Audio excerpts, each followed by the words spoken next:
आज क्लियर है। फिजिक्स का टॉपिक बताना है सब लोग को। गुड मॉर्निंग बाबू।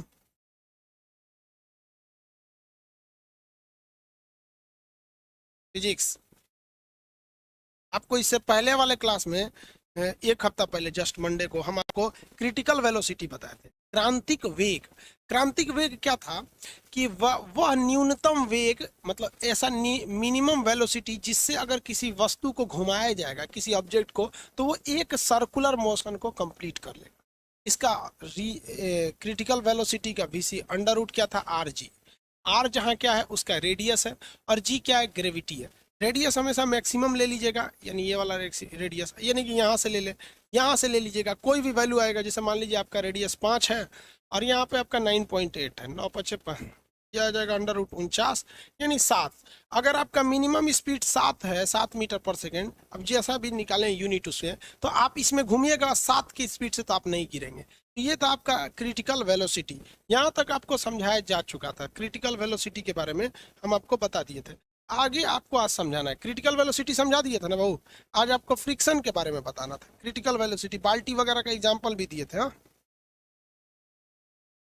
आगे बढ़े। दरोगा क्लास शो होने लगेगा, हम नहीं थे इसलिए शो नहीं हो रहा था। शो होने लगेगा। सर कह रहे हैं कि सर मास पे डिपेंड नहीं करेगा। नहीं बाबू, स्पीड पे डिपेंड करता है। अंतरिक्ष यान दिशा और गति निर्धारित कैसे करते हैं, ये जब हम आपको अंतरिक्ष यान पढ़ाएंगे, ग्रेविटी का चैप्टर है उसमें बताएंगे बाबू। ग्रेविटी का चैप्टर में।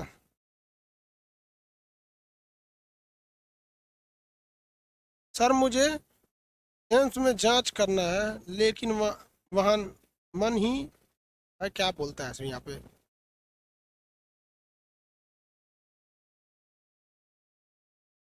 मोनू कुमार कर रहे हैं सर, यूट्यूब पर फिजिक्स में वीडियो में डिटेल समझाएं, लेकिन यहाँ बहू आप यहाँ पढ़ेंगे मन से तब तो समझ में आएगा। आपको कोई डाउट है तो पूछिए ना। आपको एक एक कमेंट को 40 बार करेंगे। आपको डाउट है तो पूछिए। हर कोई भी टॉपिक जो होता है फिजिक्स का, तो जरूरी नहीं कि हर टॉपिक इजी हो या हर टॉपिक मतलब सिंपल ही हो। बहुत सारे कॉम्प्लिकेटेड टॉपिक भी आते हैं सब। तो कोई भी चीज़ आपको यूट्यूब, कभी कभी आपको फिजिक्स में कोई अच्छा लग सकता है, कोई टफ रहेगा तो बहुत भयानक लग सकता है। जैसे अभी आप पढ़ेंगे ना नति कोण अननति कोण, तो थोड़ा सा टफ हो जाता है। आपको क्या आसान वाला चीज़ बहुत अच्छा लगता है, और बाकी जो टफ रहेगा वो कौन पढ़ेगा। तो यूट्यूब बाबू एक सिलेबस नहीं है, वहाँ इजी और हार्ड दोनों पढ़ाना होता है। या यूट्यूब एक सिलेबस नहीं ना है, जो भी चीज़ नॉर्मल आदमी बता दिया। यहाँ तो आपको टफ भी बताना है, हार्ड भी बताना है, मतलब इजी भी बताना है, तो इजी में मजा आएगा। यहाँ देखिए वो फ्रिक्शन। फिजिक्स में एक इंपॉर्टेंट टॉपिक है फ्रिक्शन। इसमें हमेशा एक क्वेश्चन आएंगे फ्रिक्शन। हिंदी में कहते हैं इसे घर्षण। हिंदी में कहेंगे घर्षण। अब कमेंट बंद रखेंगे आप लोग। जो जो क्वेश्चन इससे आते हैं सारे चीजों के बारे में डिटेल से बताते हैं। फ्रिक्शन एक प्रकार का फोर्स है। ये क्या है, एक प्रकार का बल है, ये फोर्स है। बट इसके लिए खराबी है कि इसका जो डायरेक्शन होता है वो उल्टा होता है। डायरेक्शन क्या होता है, विपरीत, अपोजिट होता है। तो फ्रिक्शन एक प्रकार, विपरीत, फ्रिक्शन एक प्रकार का फोर्स है जो हमेशा विपरीत डायरेक्शन में ढकेलता है। जैसे अगर कोई चीज का मोशन इस डायरेक्शन में, हम यहाँ लिख देते हैं मोशन का ये डायरेक्शन है, तो आप बता सकते हैं फ्रिक्शन का डायरेक्शन क्या होगा, उल्टा हो जाएगा। ये हो जाएगा फ्रिक्शन का डायरेक्शन। फ्रिक्शन का डायरेक्शन, डायरेक्शन जब भी कोई चीज का उल्टा होता है तो उल्टे डायरेक्शन में फिजिक्स को निगेटिव कहा जाता है। वो ये थोड़ी कहेगा उल्टा है। तो अगर हमारा डायरेक्शन बदल गया तो माइनस का साइन देता है। ये हम आपको फर्स्ट क्लास में बताए थे जब हम आपको डिस्प्लेसमेंट बता रहे थे। तो अगर डायरेक्शन सीधा है तो पॉजिटिव बोलते हैं, डायरेक्शन उल्टा है तो निगेटिव बोलते हैं। तो आप बताइए कि अगर घर्षण के विरुद्ध अगर कहीं फ्रिक्शन है, तो फ्रिक्शन के कारण जो वर्क हो रहा है वो पॉजिटिव होगा कि निगेटिव होगा? हमेशा निगेटिव होगा, क्योंकि फ्रिक्शन हमेशा उल्टा काम करता है। फ्रिक्शन हमेशा कैसा काम करता है, उल्टा काम करता है। आपको भी पता है कि फ्रिक्शन एक ऐसा चीज है जो मोशन यानी गति, मोशन को हिंदी में क्या कहते हैं, गति। गति को क्या करेगा, घटाएगा कि बढ़ा देगा, घटा देता है। फ्रिक्शन हमेशा किसी भी चीज के मोशंस को घटा देता है, उसकी गति को क्या करेगा, घटा देगा। कभी भी कोई ऐसा फ्रिक्शन नहीं है जो उसकी गति को बढ़ाएगा। किसी को कोई दिक्कत नहीं है। इसमें से एक दो क्वेश्चन आपको हमेशा, ये देखिए ये सब पूछा हुआ क्वेश्चन हम यही लिख देते हैं। कहेगा क्वेश्चन, घर्षण के विरुद्ध किया गया कार्य कैसा होता है? तो घर्षण के विरुद्ध किया गया कार्य ऋणात्मक यानी निगेटिव होता है। क्यों? क्योंकि फ्रिक्शन का डायरेक्शन हमेशा बल मोशन के डायरेक्शन के अपोजिट होता है।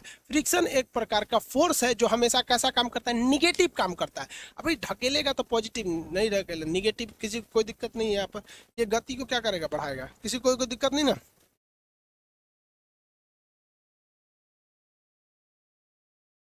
आगे बढ़े,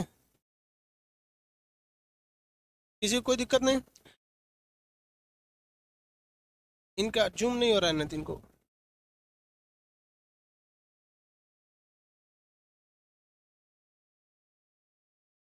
आगे देखिए, ये हो गया आगे फ्रिक्शन। अब फ्रिक्शन के बारे में कुछ डिटेल से समझिए। तो बच्चों वाला चीज है फ्रिक्शन का, अब डिटेल से समझिए फ्रिक्शन के बारे में। घर्षण जो है, हिंदी में लिख देते हैं घर्षण यानी फ्रिक्शन। ये तीन टाइप, दो टाइप के, बेसिकली कितने टाइप का? दो। अभी हम आपको इसका चार टाइप बताएंगे, लेकिन अभी समझिए दो। एक होता है गतिक स्थितिक घर्षण, स्टैटिक फ्रिक्शन कहते हैं। स्थितिक घर्षण, कैसा घर्षण? स्थितिक घर्षण। ऐसा घर्षण जो किसी भी स्थिर चीज, स्टैटिक यानी रुके हुए चीज में अगर वो घर्षण है तो उसे कहते हैं स्थितिक घर्षण। किसी भी रुके हुए चीज में ये घर्षण होता है, ये बहुत ही शक्तिशाली होता है। अब अकेले कोई भी चीज है ना तो आप उसका कंपैरिजन नहीं कर सकते हैं। दूसरा जब तक न लिखे, गतिक घर्षण यानी मोशन फ्रिक्शन। गतिक घर्षण, काइनेटिक फ्रिक्शन, गतिक घर्षण, इसे क्या कहेंगे? Kinetic friction. ये गति कर रहा है। तो दो चीजों में फ्रिक्शन लगता है। जब भी कोई चीज रुकी हुई है या कोई चीज चल रही है तो दोनों में फ्रिक्शन है। रुके हुए चीज में जो फ्रिक्शन रखता है उसे हम लोग कहते हैं स्थितिक घर्षण, और जो चीज गतिमान है उसे में लगता है तो उसे कहते हैं हम लोग गतिक घर्षण। जैसे आपको बताते हैं, ये पेंसिल यहाँ रखे हुए हैं, इसको हम ढकेलेंगे तो देखिए इसमें एक फ्रिक्शन लग रहा है, लेकिन ये रुका हुआ है। और जब चलने लगा ना तो भी इसमें एक फ्रिक्शन है। अब आप बताइए, किसी भी चीज में ज्यादा मेहनत कहाँ लगता है? जब वो एकदम रुका हुआ है उस वक्त खींचने में, कि हल्का सा मोशन में आ गया उस वक्त खींचने में? तो आप कहेंगे कि सर कोई भी चीज जब रुकी हुई रहती है ना तो ज्यादा फोर्स से ढकेलना पड़ता है। एक बार चल दिया तब कोई दिक्कत नहीं। इसलिए जब कोई गाड़ी बंद हो जाती है ना तो आप देखते होंगे उसे 5-6 आदमी मिलकर ढकेलते हैं। क्यों? क्योंकि उसमें क्या लग रहा है भाई? स्टैटिक फ्रिक्शन लग रहा है, जो बहुत ही पावरफुल होता है स्टैटिक फ्रिक्शन। लेकिन जब उसको 2 आदमी भी रहेंगे ना, डगरना स्टार्ट कर दिया तो आराम से ले जा सकते हैं। इसका मतलब ज्यादा मेहनत कहाँ पर है? स्टैटिक फ्रिक्शन में है, और कम मेहनत कहाँ पर है? गतिक फ्रिक्शन यानी काइनेटिक फ्रिक्शन में है। तो दोनों टाइप का अलग अलग फ्रिक्शन समझ में आ गया आप लोग को। लेकिन अगर आप गौर से देखेंगे तो जो गतिक फ्रिक्शन यानी काइनेटिक फ्रिक्शन है, ये दो तरह से होगा। कितने टाइप का? दो टाइप का होता है। एक होता है स्लिपरी, एक होता है आपका रोलिंग। सर्पी, स्लिपरी को क्या कहते हैं? सर्पी, सर्पी यानी स्लिपरी। और एक होता है डोलनी। सर्पी घर्षण को डोलनी घर्षण यानी रोलिंग को डोलनी। मतलब समझिए कि कभी भी आप देखिए, कोई भी चीज, कभी कभी कोई चीज सरकता है और कोई चीज डगरता है। इसका एग्जाम्पल देखिए, दोनों में अंतर। एक बैग है, इस तरह का झोला है, ठीक है? इस तरह ऐसे झोला ले लिए, बैग है, इसको बांध दिए और इसको ऐसे खींच रहे हैं, बोरा को ऐसे खींच रहे हैं इसको। तो ये केवल इस जमीन पे ना घर्षण, ये सरकेगा। क्या करेगा? स्लिप करेगा, सरकेगा। मोशन ये भी करेगा, लेकिन ये क्या करेगा? सरकेगा। लेकिन इसमें बहुत मेहनत लगता है, तो इंजीनियरों ने दिमाग लगाया। ये जो सरफेस था ना, इस सरफेस में पहले यहाँ इस बैग में एक चक्का लगा दिया। बैग में क्या लगा दिया? चक्का लगाया। उसके बाद इसको खींचिए, कोई दिक्कत नहीं है। अब ये सरकेगा नहीं, अब ये डोलन करेगा यानी रोलिंग करेगा। क्या करेगा? रोलिंग करेगा। देखिए यहाँ पे सरक रहा था तो भी गति कर रहा था, यहाँ डोल रहा है तो भी गति कर रहा है। सबसे स्मूथ गति कहाँ होगा? तो आप कहेंगे सर रोलिंग फ्रिक्शन में, यानी डोलनी घर्षण में सबसे इजी मोशन होता है। इसलिए जो ट्रॉली होते हैं, वीआईपी बैग होते हैं, या रेलवे स्टेशन वगैरह देखें, बड़का बड़का बैग में चक्का लगा रहता है, वो आदमी आराम से फोन पे बतिया रहा है, डगरा के लेके चला जा रहा है। उसको पता है कि डोलाना किसी चीज को आसान होता है और सरकाना बड़ी मुश्किल होता है। तो जो साइकिल में ताला मारा जाता है, ध्यान से समझिए, साइकिल में जो आप ताला मारते हैं, वो ताला आपकी साइकिल की गति को सुरक्षित, आपकी साइकिल को सुरक्षित नहीं करता है। वो क्या करता है, जब आप साइकिल में ताला मार देते हैं तो आपकी साइकिल रोलिंग नहीं कर सकता है, डोल नहीं सकता है, लेकिन आपका साइकिल सरपी कर सकता है, सरक सकता है, यानी स्लिपरी मोशन कर सकता है। इससे क्या होगा कि जो चोर है वो साइकिल को ले जाएगा ना, तो सरका सरका के ले जाएगा, तो उसको मेहनत ज़्यादा लगेगा, स्पीड कम हो जाएगी, बहुत कम ही दूरी तक जा पाएगा। तो चोरो फिजिक्स पढ़ ले, वो भी जानता है कि हमको डोलना यानी रोलिंग करना बहुत आसान है। रोलिंग क्या है, आसान है। और आप रोलिंग न करें साइकिल, इसलिए पिछला चक्का में आप मार दिए हैं ताला। तो चोरवा को पता है कि अगला चक्का में तो ताला मारे नहीं है, या आप ही से गलती से चाबी घुस गायब हो गया, तो क्या करिएगा, पीछे का साइकिल का पोर्शन पकड़िएगा, पीछे का टांग दीजिएगा। तो जो पीछे आप ताला मार के उसे सरकने के लिए मजबूर किए थे वो तो उठा लिए, और आगे वाले पैसे डगरा के लेके चला जाता है। तो सबसे ईजी कौन सा होता है, सबसे ईजी, सबसे आसान डोलनी होता है। इससे टफ कौन सा होता है, सरपी होता है। और सबसे खतरनाक क्या होता है, आपका स्थितिक घर्षण होता है। तो फ्रिक्शन कितने टाइप का देखें, 3 टाइप का। सबसे कम घर्षण कहाँ लगेगा, सबसे कम घर्षण लगता है डोलनी यानी रोलिंग में, इसीलिए सबसे कम मेहनत लगता है, क्योंकि फ्रिक्शन ज़्यादा मेहनत ज़्यादा, फ्रिक्शन कम मेहनत कम। सबसे कम फ्रिक्शन रोलिंग फ्रिक्शन, सबसे ज़्यादा स्टैटिक फ्रिक्शन। अगर कोई, जैसे कोई बोरा है उसमें अनाज रख दिए हैं, वहाँ रख दिए, उसको ऐसे पैर से मारिएगा ना तो हिलवे नहीं करेगा, इसे पचक के रह जाएगा।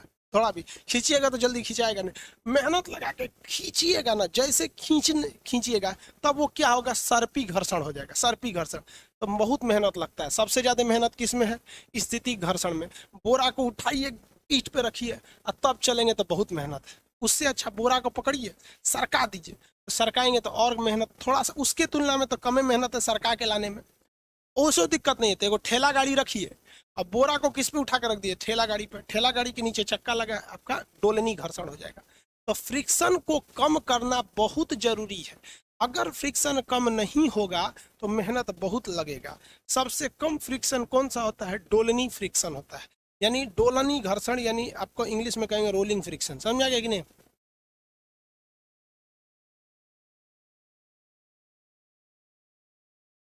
आगे बढ़े।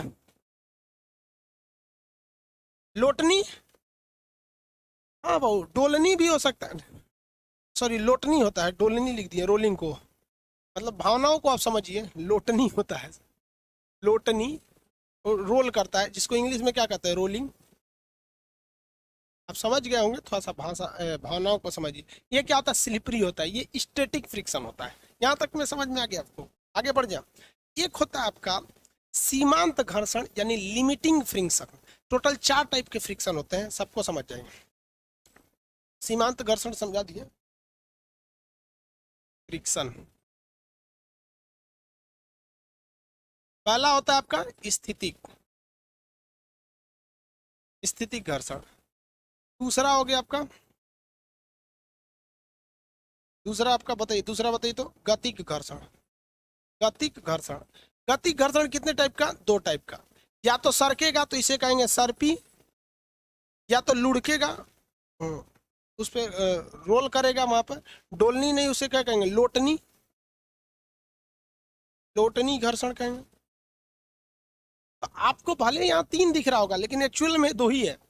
तीसरा क्या होता है, जो इसके बीच में आता है, इसके बीच में यहाँ आएगा वो चीज, दोनों के बीच में, वो एकदम 1 सेकंड के लिए होता है, 1 सेकंड से भी कम के लिए होता है वो घर्षण, बहुत कम टाइम के लिए लगता है। जैसे आप एग्जाम्पल समझिए, कोई व्यक्ति मर रहा है, अचानक थोड़े मरेगा, जैसे मान लीजिए किसी को कोरोना हो गया, तो मरने से ना 2-3 दिन पहले पता चल जाता है कि अभी बचने वाला नहीं है। या कोई ऐसी बीमारी है, तो जिंदगी और मौत के बीच का जो हल्का सा समय होता है ना, कि नहीं अभी ये मरा है और अभी ये मरा नहीं है, मरने वाला है, तो वो टाइम जो होता है उसी को कहते हैं सीमांत। अब यहाँ घर्षण में देखिए उसे क्या कहते हैं, लिमिटिंग फ्रिक्शन, लिमिटिंग फ्रिक्शन। ये क्वेश्चन पूछा हुआ है, इससे याद रखेंगे अच्छा से, इसे कहते हैं सीमांत घर्षण। सीमांत घर्षण क्या होता है, सीमांत घर्षण? जब कोई वस्तु रुकी हुई है, जैसे मान लीजिए कोई किसी चीज को हम खींच रहे हैं, कोई चीज रुकी हुई है, ये मार्कर रुका हुआ है, तो इसको हम खींचेंगे तो फ्रिक्शन कहेगा कि नहीं खींचो, हम खींचेंगे इधर। लेकिन एक ऐसा पल आएगा कि जब ये स्थितिक घर्षण उसको रोक के रखेगा कि नहीं खींचने देंगे, और आप उसे कहेंगे हम खींच के रहेंगे, तो वह क्षण जब यह स्थितिक घर्षण अपने मैक्सिमम मान से खींच रही है कि नहीं जाने देंगे, और आप मैक्सिमम मान से कर रहे हैं, हम खींचबे करेंगे, तो ये बॉर्डर लाइन को हम लोग क्या कहते हैं, सीमांत घर्षण। यानी हम ये कह सकते हैं कि सीमांत घर्षण जो होता है वो स्थितिक घर्षण का मैक्सिमम वैल्यू होता है, जहां वो पूरा जोर जान लगा देता है कि नहीं, हम इसे गति करने ही नहीं देंगे। और जैसे ही आप इस सीमांत घर्षण से थोड़ा भी ज्यादा अगर खींच देते हैं तो वस्तु वह अपने गति में आ जाती है। समझ में आया? किसी भी वस्तु को रोकने के लिए लगाया गया घर्षण स्थितिक घर्षण यानी स्टैटिक फ्रिक्शन कहलाता है। ये किसी भी वस्तु को पकड़ कर रखता है, जाने नहीं देता है फ्रिक्शन की वजह से। आप इसको लगाएंगे तो और ये खींचते जाएगा। स्थितिक घर्षण का अधिकतम मान क्या कहलाता है, लिमिटेड यानी सीमांत घर्षण। आप अगर इससे थोड़ा भी ज्यादा लगा दिए तो वो वस्तु गति करने लगेगी। नॉर्मल एग्जांपल में समझ, एक ट्रक रखा हुआ है, एक ट्रक पर हम जाके ढकेलेंगे, चल चल, ट्रकवा कहेगा रे कान सर इतना हमको कमजोर समझे, हमारे अंदर क्या है, स्थितिक घर्षण। हम एक ठोक और को बुलाएंगे, कहेंगे तुम भी ढकेल, वो भी आके ढकेलेगा, वो नहीं ढकलाएगा, क्योंकि उसके अंदर क्या है, सीमांत घर्षण। 10-15 आदमी आ जाएंगे ना तो ट्रकवा कहेगा रे बाप रे, तो 10 आदमी को लेके चलाया, तो ढकेलेंगे तो ट्रक कहेगा नहीं ढकलाएंगे। लेकिन एक मैक्सिमम पल आएगा जब ट्रक लगेगा नहीं, अब ढकला जाएगा, तनी तनी हिलेगा यहाँ पे। अब जब हिलना डुलना चालू कर दिया तो वो हो जाता है सीमांत घर्षण। यानी स्थितिक घर्षण का मैक्सिमम वैल्यू क्या कहलाता है, सीमांत घर्षण कहलाता है। आप उसमें जरा सा भी ठेल दिए तो ट्रक गति करने लगेगा। ट्रक क्या करने लगे, गति करने लगे। इसका दूसरा एग्जाम्पल, जब आप पंजा लड़ाते होंगे ऐसे करके, ये गिरेगा यहाँ पे, तो देखते होंगे ये इधर से कर रहा है कि नहीं गिरने देंगे, ये इधर से कर रहा नहीं गिरने देंगे। लेकिन एक पल आता होगा कि जब आपको एहसास हो जाता है कि ना अब आगे वाला पटका जाएगा, इतना अगर झुक गया ना तब समझ में आता अब बाबू पटका गए हो। बीच में थे तो तुम क्या थे, स्थिति पे थे, अब एकदम किनारे, अब थोड़ा सा लगा देंगे तो गिर जाओगे। स्थिति के घर्षण का maximum value of static friction is known as limiting friction. Question आया था एनटीपीसी में तो लड़के कंफ्यूज हो गए। कहा गया था किसी वस्तु को गति में लाने के लिए, गति मतलब मोशन में लाने के लिए, यहाँ देखिए, किसी वस्तु में गति, किसी वस्तु को गति में लाने के लिए कौन से फ्रिक्शन की जरूरत है। तो भैया गति में लाने के लिए यहाँ बीच में कौन सा होता है, सीमांत घर्षण। सीमांत घर्षण देखिए ना, स्थिति घर्षण उसे रोक रहा है, रोकते रोकते जहां वो एकदम मैक्सिमम कहता है कि ना भैया अब मत बल लगा देना, तो उस मैक्सिमम वैल्यू को क्या कहते हैं, सीमांत घर्षण। अगर इसमें थोड़ा सा भी चेंजिंग ला दिए तो फिर वो क्या करने लगेगा, गति करने लगेगा। किसी को कोई दिक्कत नहीं। फ्रिक्शन कितने टाइप का देखें, रियल में तो 3 टाइप का, लेकिन अगर पार्ट बाई पार्ट देखें 4 टाइप का। कौन कौन, आपका स्थितिक घर्षण, सीमांत घर्षण, गतिक घर्षण। समझ में आया? इसमें पूछता है मजबूत कौन होता है, सबसे मजबूत सबसे कमजोर क्या क्या होता है। तो घर्षण में सबसे ज्यादा फ्रिक्शन कहाँ लगेगा, तो देखिए सबसे मजबूत होता है भैया स्थितिक घर्षण। स्थितिक घर्षण ये बहुत मजबूत होता है। इससे थोड़ा ही कमजोर होता है इसका तो मैक्सिमम वैल्यू होता है सीमांत घर्षण। इसका मैक्सिमम वैल्यू क्या होता है, सीमांत घर्षण। स्थितिक घर्षण क्या है, ये तो एक वैल्यू है ना। स्थितिक घर्षण से कमजोर होता है आपका कौन सा, सर्पी। और सर्पी से भी कमजोर होता है लोटनी। लोटनी, लोटनी। सबसे भयानक घर्षण कहाँ लगेगा, स्थितिक घर्षण में। स्थितिक घर्षण के अधिकतम वैल्यू को क्या कहते हैं हम लोग, सीमांत घर्षण कहते हैं। कोई भी चीज सरक रहा है तो उसमें भी घर्षण ज्यादा है। लोटा रहा है, इसे गोल गोल डगर रहा है तो क्या हो गया, लोटनी घर्षण। याद रहेगा आप लोग को घर्षण का टाइप। सबसे शक्तिशाली घर्षण स्थितिक घर्षण, सबसे कमजोर घर्षण लोटनी घर्षण। इसलिए अब आप बताइए, अगर आप कोई ऐसा मशीन बनाना चाहते हैं तो वो मशीन जो है, अच्छा एक बात बताओ, एक चीज है जो क्वेश्चन देखते कितने लोग बता लेते हैं, ट्रेन जो होती है, ट्रेन ट्रेन ट्रेन ट्रेन में कौन सा घर्षण होता है, लोटनी होता है या सर्पी होता है ट्रेन में। ट्रेन में बताएंगे लोटनी यानी रोलिंग फ्रिक्शन या आपका स्लिपरी फ्रिक्शन। ट्रेन में बताइए, ट्रेन में,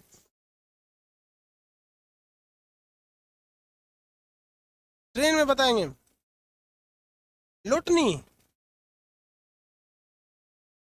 वेरी गुड, रोलिंग यानी लोटनी होती है ट्रेन में, रोलिंग यानी लोटनी होती है। आगे बढ़िए। पानी वाली जो जहाज होती है यानी नाव होती है, नाव जो पानी पे चलती है, नाव पानी वाली जहाज, बोट या शिप, उसमें कौन सा होता है? पानी वाली जहाज या नाव या बोट में क्या होता है? आंसर दीजिए, बोट में क्या होगा?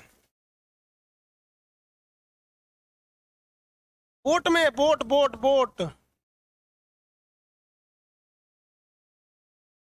बोट में कौन सा होता है भैया? बोट में slip ring, very good, boat में स्लिप रिंग होता है।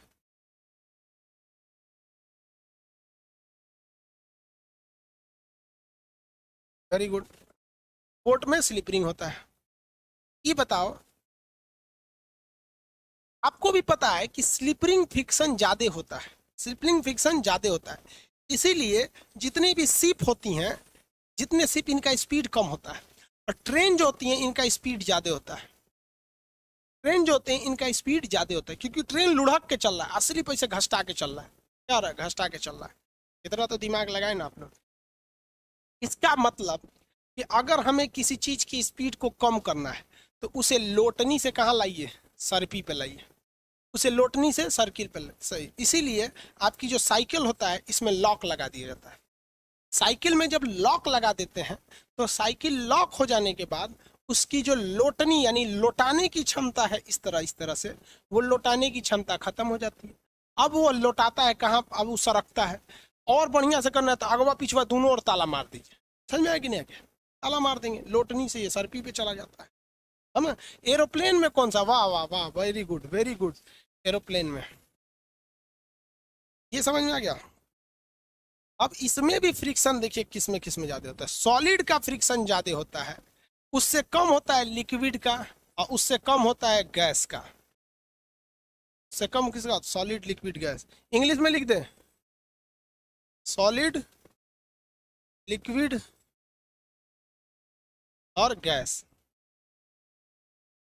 अब बता बबुआ, एरोप्लेन किस में उड़ती है? हवा में उड़ती है, इसलिए धनाधन भागती है। समझ में आ गया कि नहीं? उसमें किसी कोई दिक्कत नहीं है।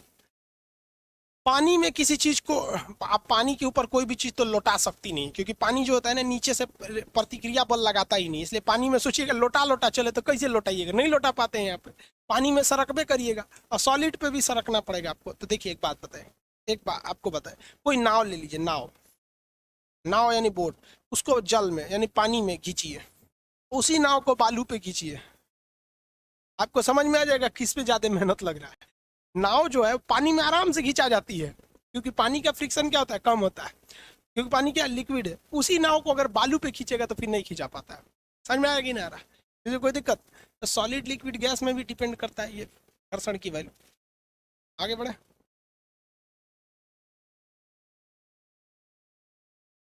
मानव में कौन सा घर्षण होता है? बकलोला कौन ची में रगड़ाएगा ये तो दीपन।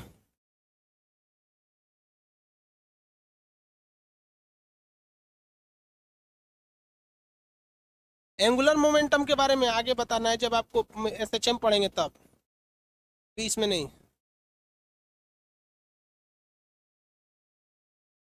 हाइपरलूप के बारे में बता दिए अभी। सॉलिड, उसके बाद लिक्विड, और उसके बाद गैस।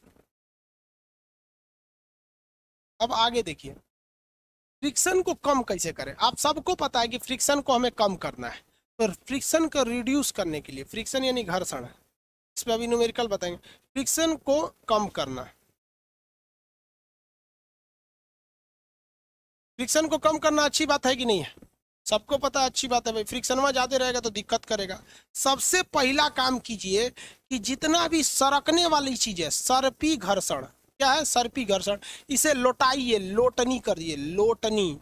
यानी साइकिल में अगर ताला मारे हैं तो ताला खोल दीजिए, क्योंकि ताला मारेंगे तो सरकेगा, इसे लोटनी हो जाएगा। ये काम कौन करता है? Ball bearing, ball bearing,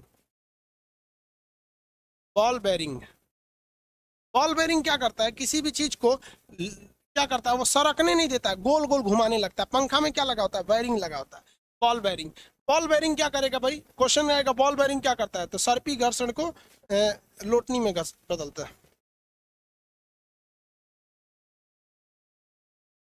bearing भूल जाओ।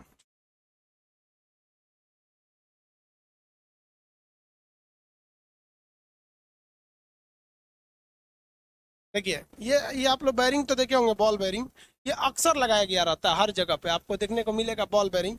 ये सब का काम क्या होता है बॉल बेरिंग का? ये किसी भी चीज को ना घुमाने का काम करता है, क्योंकि पता है कि भाई कोई भी चीज अगर घूमेगी बॉल बेरिंग में तो उसमें घर्षण की वैल्यू थोड़ी सी क्या हो जाती है, कम हो जाती है, नहीं तो फिर वो ज्यादा दिक्कत करेगा। देखिए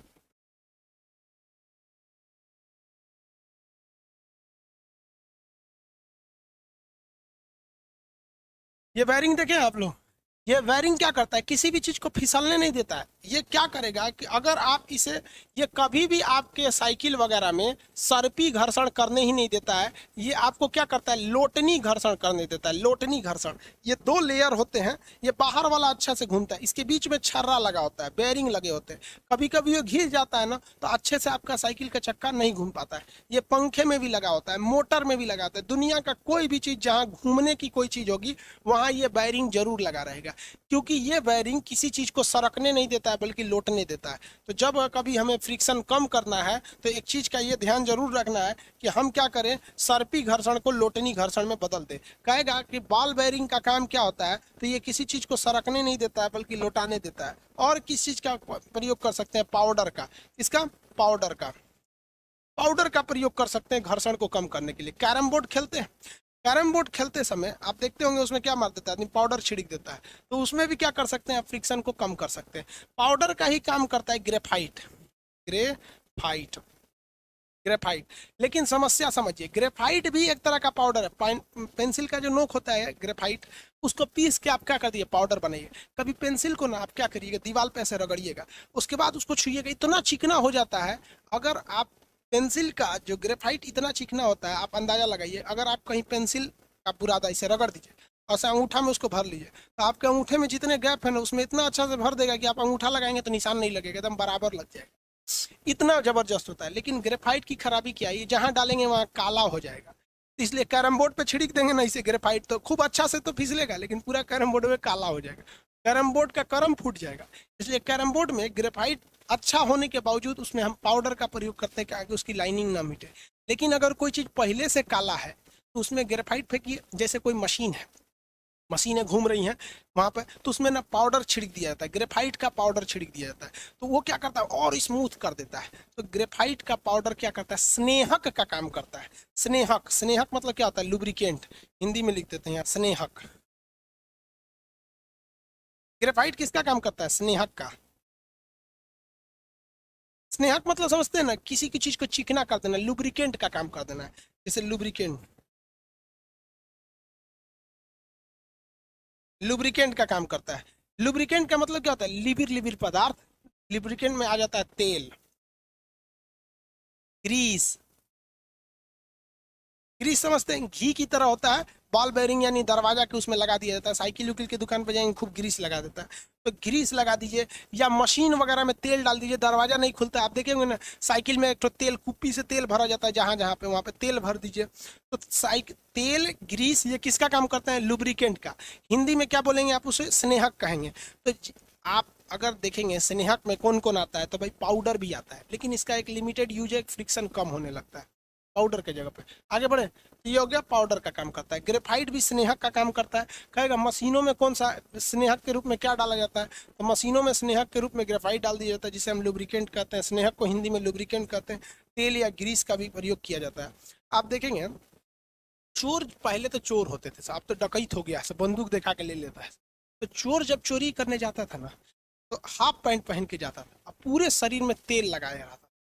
अगर कोई चोर को पकड़ लिया ना, इसे इतना ना उस पर तेल रहता था कि उस सरका के भाग जाता था, क्योंकि उसको पता है फ्रिक्शन के बारे में कि हम अगर लुब्रिकेंट यानी स्नेहक, लुब्रिकेंट को क्या कहते हैं, स्नेहक। ऐसे समझ में नहीं आ रहा आप लोग को, दूसरा लिख देते हैं, समझता ही नहीं है सब। लुब्रिकेंट हिंदी में बोले तो स्नेहक, स्नेहक। स्नेहक का एग्जाम्पल में देखेंगे क्या होगा, तेल, ग्रीस, और क्या हो जाएगा आपका, तेल, ग्रीस, पाउडर, ग्रेफाइट। इन्हें कि खड़े खड़े पेंसिल का नोक डाल देंगे तब थोड़ी होगा, ग्रेफाइट उसका पाउडर बनाना पड़ता है। इससे भी आपका क्या हो सकता है, फ्रिक्शन कम हो सकते हैं। और भी कोई उपाय बताइए फ्रिक्शन कम करने का, उपाय बताइए फटाफट। और भी कुछ उपाय है फ्रिक्शन कम करने का, और भी कोई उपाय बताइए।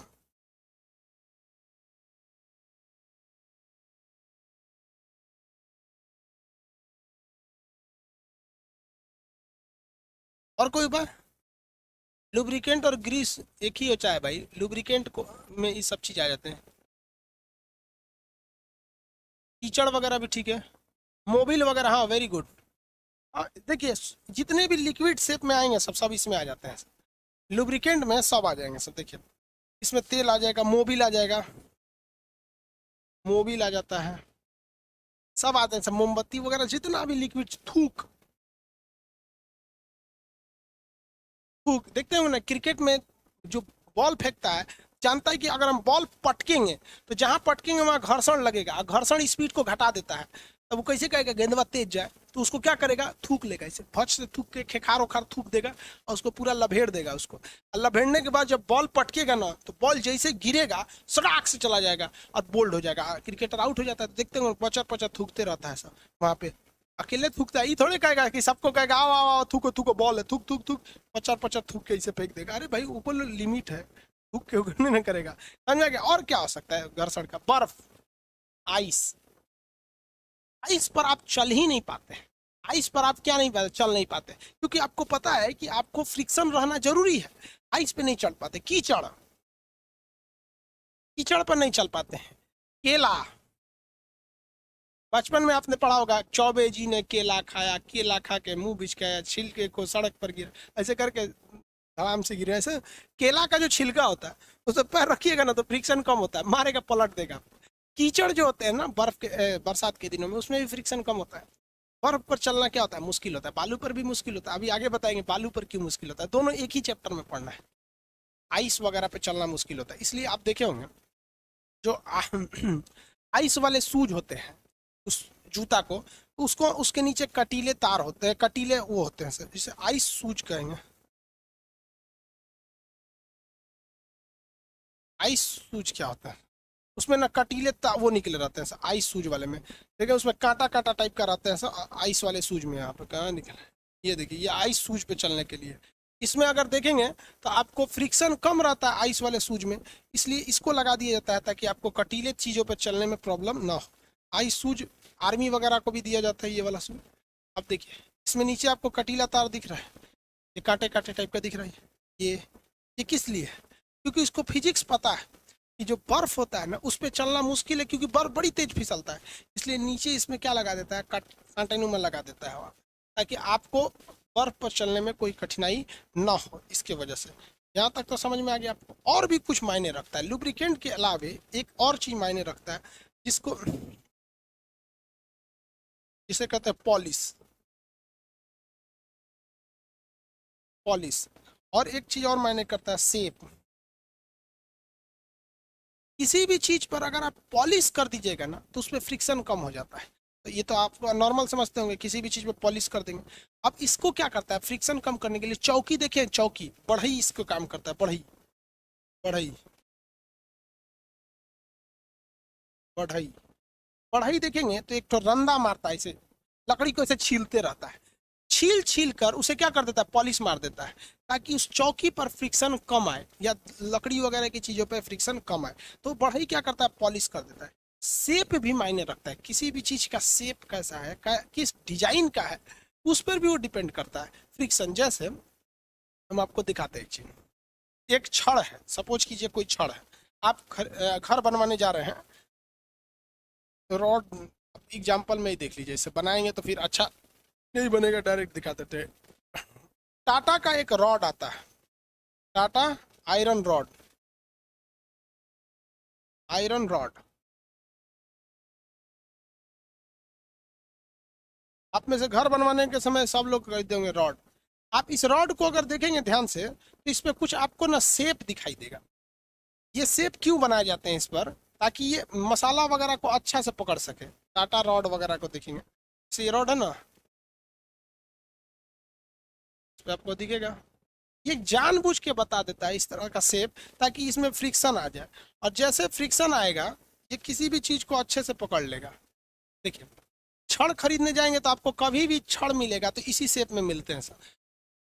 इसमें फ्रिक्शन देखिए ज़्यादा हो जाएगा, और ये आपके सीमेंट मसाला वगैरह को अच्छे से पकड़ लेता है, ये छड़ वगैरह। तो आप क्या देख सकते हैं, कभी भी किसी चीज़ का शेप जो होता है, शेप, उसका आकार, वो भी डिपेंड कर देता है कि किस तरह से फ्रिक्शन होगा या कैसे नहीं होगा। तो ये कई चीज़ें मायने रखते हैं। शेप मायने रखेगा कि नहीं रखेगा, शेप, आकार, जिसे क्या कहा जाता है, आकार, ये भी मायने रखता है। आप एग्जाम्पल में देखिए, तो यहाँ देखिए एक रॉड है जिसे पकड़ के आपको लटकना है। यहाँ एक रॉड बना दी है, ये ब्लैक कलर का एक रॉड है, इसे पकड़ कर आपको लटक जाना है, इसको पकड़ के लटकना है। और एक दूसरा रॉड है रेड कलर का, इसे भी पकड़ कर लटकना है। लेकिन इस रॉड में हम एक अलग से शेप दे देते हैं, इस तरह से कुछ कुछ शेप दे देते हैं, इसमें कुछ इस तरह से शेप दे देंगे, इस टाइप का रिंग टाइप का बना दिए, ये सिंपल बना दिए। अब हम इस पे एक तो आदमी छोटिया को चढ़ा देते हैं, छोटिया इस पे चढ़ी हुई है, इसे पकड़ ले रहे छोटिया यहाँ पर, और इस पे चढ़ा हुआ है छोटिया, छोटुआ। छोटुआ देखा कि छोटिया इस पे क्या करने चढ़ी है, तो यो चढ़ गया। आप बताइए, ये गर्ल पर फ्रिक्शन ज्यादा है कि इस बॉय पर फ्रिक्शन ज्यादा लगेगा, किस पर फ्रिक्शन की वैल्यू ज्यादा रहेगी, गर्ल या बॉय? आंसर देंगे।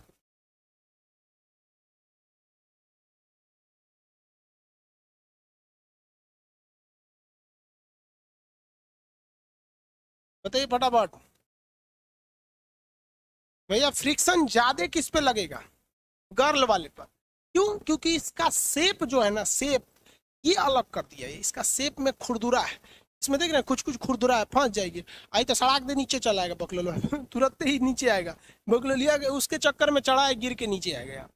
सबको समझ में आ गया? आप लोग को समझ में आ गया ना? तो शेप भी मायने रखता है। पॉलिश, आप देखिए टाइल्स जो होता है ना किचन में, संगमरमर टाइल्स वगैरह, उस पर पॉलिश किया रहता है, ऐसा खुरदुरा संगमरमर बनाते समय उसमें खूब ज़्यादा पॉलिशिंग किया जाता है, पॉलिश कर देता है, जिस वजह से वो एकदम चिकना हो जाता है। ये तो समझ में आ गया आप लोग को। स्नेहक पूछता है, याद रखिएगा, स्नेहक को इंग्लिश में क्या कहते हैं, लुब्रिकेंट कहते हैं। स्नेहक के कई एग्जाम्पल होते हैं। स्नेहक को हिंदी में हम लोग शुद्ध भाषा में कहते हैं लिबिर, लिबिर यानी चिपचिपुआ पदार्थ। कोई भी चीज़ जब लिबिर लिबिर हो जाता है ना, तो उसे क्या कहते हैं, स्नेहक कहते हैं। जैसे आप देखते होंगे नाक में जब सर्दी हो जाता है एकदम गीला पोटा, तो कोई दिक्कत नहीं है क्योंकि वो लिबिर लिबिर है। लेकिन वही नाक में जब नकटी बैठ जाता है तो उसे खखोर के लाते हैं तो फाड़ देता है वहाँ पर, तो लिबिर। थूक, कहीं भी थूक लगा देंगे तो घर्षण कम हो जाता है। क्रिकेटर वगैरह इसका ज़्यादा प्रयोग करते हैं लोग। समझ में आ रहा है कि नहीं आ रहा है? आगे बढ़ जाए। ये हो गया आपका स्नेहक वगैरह का चीज़। अब आप में से इसमें आंसर दीजिए, आंसर दीजिए। आप बताइए कि क्या साइज किसी भी चीज़ का, यानी साइज यानी मायने रखता है, फ्रिक्शन पे साइज का कोई इफेक्ट पड़ता है? आंसर देंगे तो क्या फ्रिक्शन पर साइज का?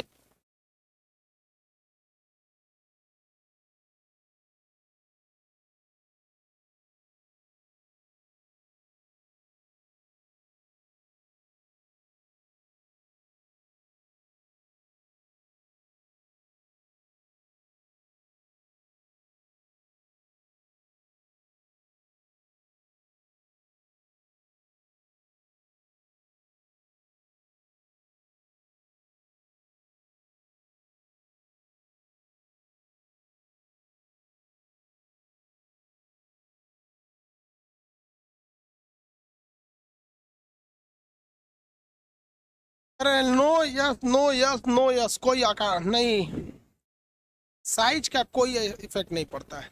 ये इफेक्ट पड़ता है सरफेस का। किसका? सरफेस का इफेक्ट पड़ता है कि सरफेस कैसा है। अगर सरफेस जो है आपका कैसा, एकदम क्लियर है, मतलब एकदम स्मूथ है, तो स्मूथ सरफेस पर फ्रिक्शन की वैल्यू कम।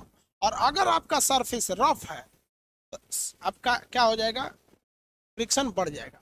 लेकिन कभी भी आपका सरफेस का साइज कितना बड़ा है ये डिपेंड नहीं करता है। आप इसको एग्जांपल से समझिए कि एक ये रेड कलर का हम एक सरफेस रखें, ये बहुत बड़ा है और ये पतला छोटा है, तो आपको पता है कि दोनों का सरफेस जो है वो बड़ा और छोटा है। लेकिन ये भी टाइल्स का बना हुआ है, मान लीजिए ये भी आपका मार्बल है, ये भी क्या है, मार्बल है,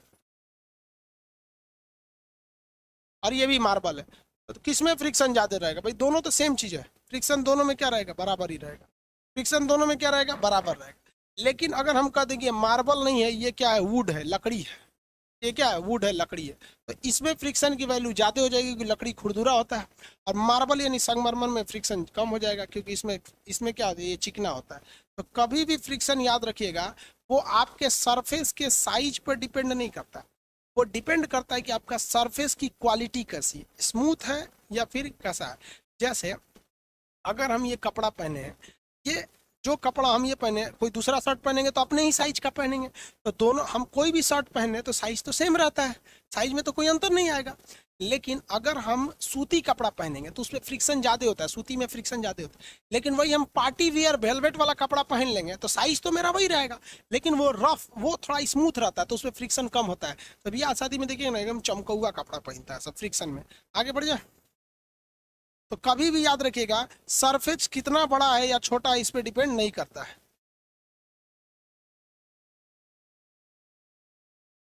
एक आदमी कर रहे हैं कृष्णा को 50 किलो का बोरा खींचेंगे और 5 किलो का खींचेंगे, अंतर आएगा कि नहीं आएगा?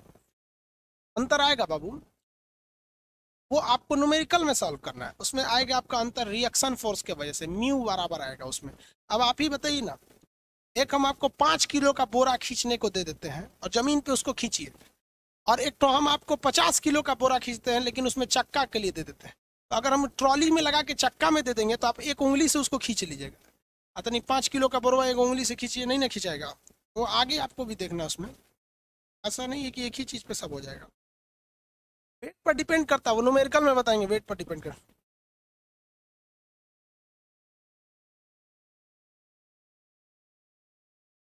ये नेता कौन घुस गया बाबू? मैं देश के 100 करोड़ लोगों से पूछना चाहता हूँ कि आपको समझ में आया है नहीं? बाबू ये नेतागिरी वाला बात यहाँ क्या करते हैं? देश में 100 करोड़ लोग यहाँ पढ़ रहे हैं, तो 100 करोड़ लोग से पूछ रहा है, अरे बकलोल बा।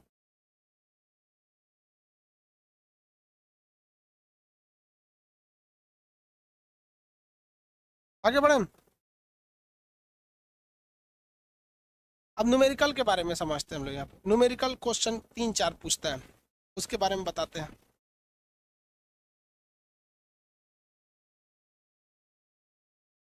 न्यूमेरिकल में फर्स्ट न्यूमेरिकल पूछता है आपका म्यू से, दूसरा पूछता है आपका एंगल से, यानी एंगल मतलब क्या होता है, थीटा। दूसरा आपका पूछता है कि रियल्टेंट फोर्स क्या है या फिर फ्रिक्शन फोर्स क्या है, या फिर चौथा पूछता है कि वेलोसिटी से पूछेगा, या फिर पूछेगा कितनी दूरी जाके रुकेगा, या फिर कितना पूछे कितना टाइम लगे पूछेगा।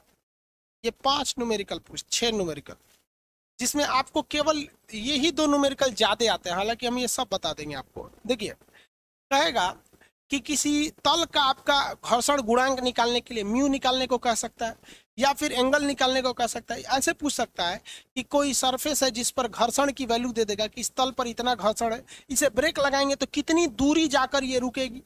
या ये पूछ सकता है कि इस पर घर्षण इतना है, कितना टाइम के बाद रुकेगी। तो ये टाइप के न्यूमेरिकल आपसे पूछ सकते हैं। ज्यादातर न्यूमेरिकल आपका या तो म्यू घर्षण गुणांक निकालने के लिए देता है, या तो फिर एंगल निकालने के लिए देता है। तो न्यूमेरिकल में बताएंगे, अभी पहले ये समझिए, थ्योरी से तो आपको क्वेश्चन पूछेगा तो आप बता सकते हैं कि सरफेस बड़ा हो या छोटा हो, डिपेंड नहीं करता है। डिपेंड करता है कि सरफेस स्मूथ है या फिर रफ है। रफ रहेगा तो घर्षण ज्यादा, स्मूथ रहेगा तो घर्षण कम रहेगा। घर्षण बल को बढ़ाना भी जरूरी है। अगर आप घर्षण बल को कम रखेंगे, कभी कभी घर्षण से फायदा हो जाता है। जैसे बर्तन धोने के लिए जो झामा यूज करते हैं लोग, उस जानबूझ के खुरदुरा यूज करते हैं ताकि बकोट के निकाल दे। मैल छोड़ाने के लिए गांव में एक ईंटा रख ले रहता है खुरदुरा टाइप का, उससे छोड़ाता है कि मैल बकोट के निकाल दे। तो कभी कभी घर्षण जरूरी भी है। जहाँ जरूरी है घर्षण, वहाँ आप रफ कर दीजिएगा, जहाँ जरूरी नहीं है वहाँ आप स्मूथ कर दीजिएगा। अब बार बार आप किसी चीज को, कई ऐसे चीजें होते हैं जिसको आप छील छाल के स्मूथ नहीं कर सकते, ना ही उसे बड़ा कर सकते, तो फिर उसमें आपको क्या करना पड़ता है, लुब्रिकेंट मिलाना पड़ता है। समझ में आया कि नहीं? लुब्रिकेंट तेल हो सकता है, ग्रीस पाउडर, ग्रेफाइट वगैरह। ग्रेफाइट एक लुब्रिकेंट होता है, स्नेहक हिंदी में बोलते हैं, जो मशीनों में इसका प्रयोग किया जाता है। कैरम वगैरह में इसका प्रयोग नहीं किया जाता है। कीचड़ पर चलना में फिसल जाता है, केले के छिलका पर, बर्फ में क्या होता है आपका फ्रिक्शन कम लगता है। सबसे कम फ्रिक्शन कौन सा होता है भाई? जो लौटने वाला है। और उससे ज्यादा, उससे तगड़ा होता है सरकने वाला। सबसे तगड़ा होता है कौन सा आपका? स्थिति घर्षण होता है। स्थिति घर्षण के अधिकतम मान को हम क्या कहते हैं? सीमांत घर्षण। स्थिति घर्षण के अधिकतम मान को हम सीमांत घर्षण के नाम से जानते हैं। फ्रिक्शन समझ में आ गया कि नहीं आएगा? फ्रिक्शन के विरुद्ध किया गया कार्य हमेशा ऋणात्मक होता है, क्योंकि फ्रिक्शन हमेशा गति का विरोध करता है। क्या कोई ये कहेगा कि फ्रिक्शन ज्यादा रहेगा तो गति ज्यादा हो? नहीं, फ्रिक्शन हमेशा गति का विरोध करता है। फ्रिक्शन जरूरी भी है, क्योंकि आपको पता है कि केले के छिलके पर या फिर कीचड़ पर फ्रिक्शन नहीं होता है, कम होता है, इसलिए उस पर चलना मुश्किल होता है। तो किसी भी चीज़ के लिए फ्रिक्शन जरूरी भी है, और फ्रिक्शन का ज़्यादा हो जाएगा तो भी दिक्कत, कम हो जाएगा तो भी दिक्कत होता है। फ्रिक्शन सॉलिड, लिक्विड, गैस में सबसे कम फ्रिक्शन होता है, इसलिए हवाई जहाज़ तेज़ी से उड़ जाती है। पटरी ट्रेन पर चलने की वजह से ये जो होता है, सॉलिड में फ्रिक्शन ज़्यादा हो जाता है, इसलिए ट्रेन की स्पीड कम होती है। अब इसका बच गया न्यूमेरिकल प्रॉब्लम। आपको थ्योरी से कोई प्रॉब्लम नहीं होना चाहिए। थ्योरी से प्रॉब्लम है तो बोलिए, न्यूमेरिकल अभी बताते हैं हम आपको।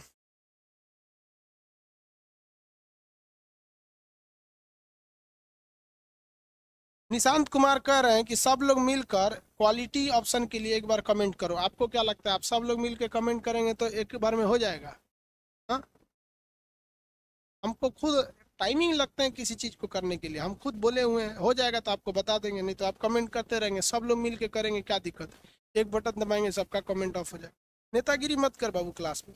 आपको पहले भी बोले हैं, हम डॉक्टर के पास गए थे, 2 चीज़ का दवाई दिया, गुस्सा तेज आ जाएगा, दूसरा नींद आएगा। सर साइज पे डिपेंड कैसे नहीं करेगा, ये समझ में नहीं आया, क्योंकि साइज बढ़ने पर कॉन्टेक्ट एरिया बढ़ जाता है। स्मूथ रहना चाहिए। देखिए हम अभी आपको एग्जाम्पल देके बता देते हैं, चलिए।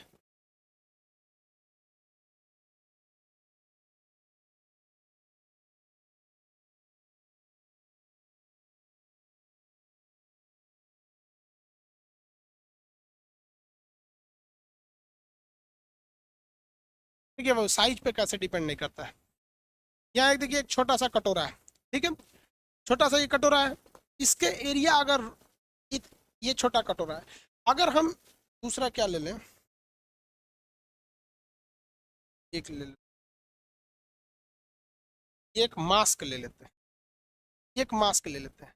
अगर आप कांटेक्ट एरिया देखिएगा, कांटेक्ट एरिया, तो किसका कांटेक्ट एरिया ज़्यादा है? कांटेक्ट एरिया मास्क का ज़्यादा है। इस मास्क का एरिया ज़्यादा है, लेकिन इस कटोरे का एरिया कम है, ठीक है? आप कह रहे हैं कि सर एरिया पे भी डिपेंड करना चाहिए, जिसका एरिया ज़्यादा रहेगा उसका फ्रिक्शन ज़्यादा रहेगा। एक बात बताओ भाई, इससे हम मैल छोड़ाते हैं इस मास्क से, तो इस मास्क का सरफेस एरिया ज़्यादा क्या है? रफ है, इसलिए मेरे मैल को छोड़ा देगा। इससे मैल छोड़ाएंगे, छोड़ा देगा? नहीं छोड़ा पाएगा। इसलिए कांटेक्ट एरिया पर डिपेंड नहीं करता है, डिपेंड करता है कि कांटेक्ट एरिया का सरफेस स्मूथ है या क्लीन है। समझ में आया कि नहीं? का छोटा बड़ा से मायने नहीं रखता है, साइज से मायने नहीं रखेगा। एक और आपको एग्जांपल देते हैं साइज के लिए, चलिए और के एग्जांपल देते हैं। ये देखिए, ये एक चाबी है। ये क्या है? चाबी है। इस चाबी का एरिया नो डाउट इसके सरफेस एरिया से छोटा है। इसमें कांटेक्ट एरिया किसका ज्यादा होगा? इस स्टील के बर्तन का। लेकिन इसमें कांटेक्ट एरिया कम किसमें है? चाबी में। अगर हम इस चाबी से बकोट ले तो ससुरा फाड़ देगा। ऐसे ऐसे करते रह जाएंगे, नहीं फटेगा। देखिए कितनों करते रह जाएंगे, नहीं फटेगा, जबकि एरिया कांटेक्ट एरिया ज्यादा है, लेकिन फ्रिक्शन कहाँ लगा पा रहा है? लगा पा रहा है, इसका एरिया कम है। अबे बकोट लेंगे तो सब मांस झड़ जाएगा यहाँ पे। तो कभी भी बाबू आपके दिमाग में होता है, आपका क्वेश्चन लाजमी अच्छा है। कभी कभी लगता है फिजिक्स में नहीं ऐसा होता है, लेकिन कभी होता नहीं है ऐसा कभी। तो देखिए इसका एरिया छोटा है तो आपको लगेगा छोटा है तो फ्रिक्शन भी कम होना चाहिए। इसका एरिया बड़ा है तो फ्रिक्शन, भाई बड़ा से कोई मतलब नहीं। जैसे ये इतना बड़ा है, इसमें अगर हम अपना ऐसे मुंह रगड़ेंगे तो कोई दिक्कत नहीं होगा, पूरा मुंह रगड़ लेंगे कोई दिक्कत नहीं है। और इसी को हटा के कोनो नया नया दीवार है जिसपे प्लस्तर नहीं हुआ है, वो पे मुंह रगड़ लें तो थूर देगा यहाँ पर। इसलिए एरिया कैसा है ना, एरिया का मतलब रफ है या क्लीन है, इस पे डिपेंड करता है। कल हम आपको इसका एग्जांपल वो न्यूमेरिकल बता देंगे, आज थ्योरी बता दिए। सर मछली को तैरने में कौन सा घर्षण लगता है? भाई मछली के अंदर तो लिक्विड का घर्षण लगता है, वो तो आर्किमिडीज के सिद्धांत पर तैरती है।